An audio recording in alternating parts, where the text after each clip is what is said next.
Open secret के दोस्तों खुशामदीद। दोस्तों, किसी भी मुल्क को चलाने के लिए सबसे अहम चीज़ जो होती है वो उसका आइन होता है। अगर किसी मुल्क का आइन होगा तो वो अपना नज़्मो नस्क चला सकेगा।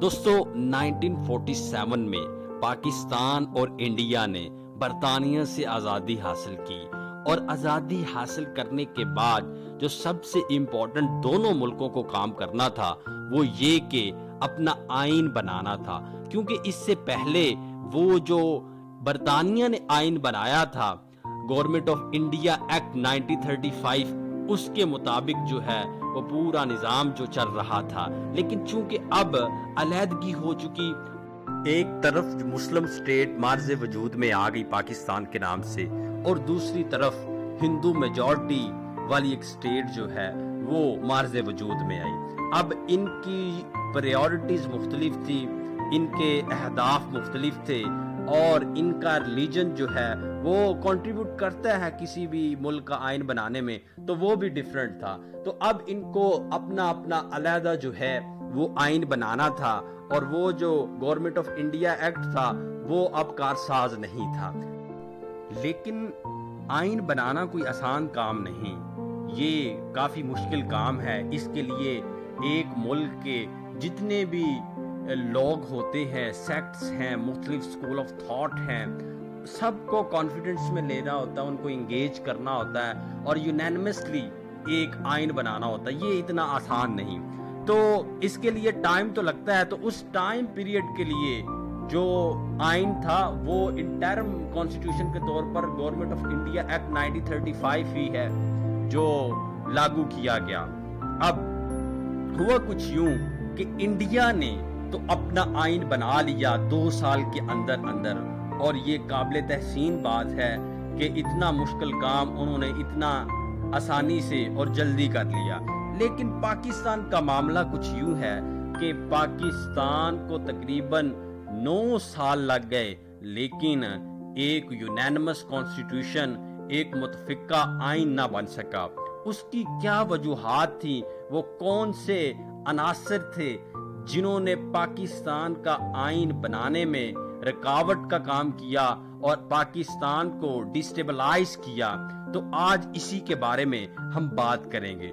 दोस्तों, सबसे जो बड़ी वजह थी कि पाकिस्तान का आइन जल्दी ना बन सका वो ये कि पाकिस्तान का आइन सेकुलर स्टेट की तरह होना चाहिए या एक इस्लामिक स्टेट की तरह होना चाहिए। ये एक बड़ी डिबेट थी और ये इतना तूल पकड़ गई कि पाकिस्तान का आइन जो है वो बनाना मुश्किल हो गया। अब जब कायदे आज़म ने पाकिस्तान को आज़ाद करवाया था दीगर मुस्लिम रहनुमाओं के साथ और मुसलमानों की जिद्दोजहद के साथ, तो उस वक्त नारा क्या था कि पाकिस्तान का मतलब क्या, ला इलाहा इल्लल्लाह, यानी कि हम एक इस्लामिक स्टेट बनाना चाहते हैं जो कि इस्लाम के प्रिंसिपल्स के मुताबिक काम करे। लेकिन जब पाकिस्तान बना तो पाकिस्तान बनाने वालों में कुछ लोग वो भी शामिल हो गए आखिरी वक्त पर जो इस्लाम को दिल से पसंद नहीं करते थे। उनका एक अपना तरीकाकार था, एक स्कूल ऑफ थॉट था कि जो आइन है मुल्क का वो सेकुलर होना चाहिए। अब सेकुलरिज्म क्या होता है, पहले इसे समझ लीजिए। सेकुलरिज्म में जो दीन होता है ना, कोई मजहब होता है, उसका जो रोल है वो मिनिमाइज कर दिया जाता है, बिल्कुल मिनिमाइज। और जो भी कानून बनते हैं, जो भी मामलात होते हैं, वो फैक्ट्स की बुनियाद पर, साइंस की बुनियाद पर बनाए जाते हैं। तो पाकिस्तानी अवाम और पाकिस्तान के जो मेजॉरिटी लीडर्स थे वो चाहते थे कि पाकिस्तान का इस्लामी आइन बने, लेकिन जो सेकुलर्स लोग थे वो नहीं चाहते थे कि पाकिस्तान का आइन जो है वो इस्लामिक बने। तो इसी वजह से पाकिस्तान के आइन के तश्कील में बड़ी एक रुकावट थी। तो दूसरी वजह जो इसमें थी वो ये कि पाकिस्तान जब मार्ज़े वजूद में आया तो इसके 2 विंग्स थे, एक वेस्ट साइड थी, एक ईस्ट साइड थी। वेस्ट पर जो लोग थे वो उर्दू बोला करते थे, जबकि जो ईस्ट साइड पर बंगाल था वो बंगाली बोला करते थे। तो लैंग्वेज का एक बड़ा मसला उठ खड़ा हुआ कि جو نیشنل لینگویج ہے وہ بنگالی ہوگی یا اردو ہوگی، تو یہ بھی ایک وجہ تھی۔ پھر دوستو اس کے بعد ریپرزنٹیشن کا معاملہ اٹھا کہ نمائندگی کس طرح دی جائے، چونکہ جو ایسٹرن پاکستان تھا، جو اب بنگلہ دیش ہے، اس کی جو پاپولیشن تھی وہ زیادہ تھی 56%، اور جو ویسٹرن سائڈ تھی جو آج کا پاکستان ہے، اس کی پاپولیشن تھوڑی تھی 44%۔ تو یہ ایک معاملہ جو ہے یہ بڑا کرٹیکل تھا کہ کس طرح ریپرزنٹیشن دی جائے، تو اس وجہ سے بھی پاکستان کا آئین نہ بن سکا۔